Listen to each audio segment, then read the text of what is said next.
আপনি যে জাহাঙ্গীর সাহেবের কাছ থেকে 60 বস্তা আলু কিনেছেন, হ্যাঁ। প্রতি বস্তায় থাকে 65 কেজি। 65 কেজি। তাকে পেমেন্ট দিয়েছেন 1,60,000 টাকা, হ্যাঁ। 2 কিস্তিতে। হ্যাঁ। এই 1,60,000 টাকা কত বস্তা আলু বিক্রির টাকা তাকে দিয়েছেন? 41 আর 63 দেখেন, 63 বিয়োগ 41, 22 টাকা কেজি কত ওনার পকেটে ঢুকে যাচ্ছে। 40টা বিক্রি করেছেন, প্রমাণক দেন। 4,440 টাকা ভাগ হচ্ছে কত? 65 কেজি থাকে, তাই না? তাহলে 68 টাকা করে উনি পেমেন্ট দিয়েছেন।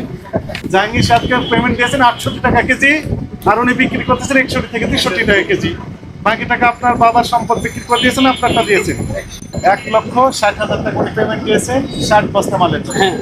Close। আচ্ছা, বাকি টাকা পরে আবার না, এটা তাকে দিতে হবে, তাকে আপনাকে সতর্কতামূলকভাবে 30,000 টাকা জরিমানা আরোপ করা হবে।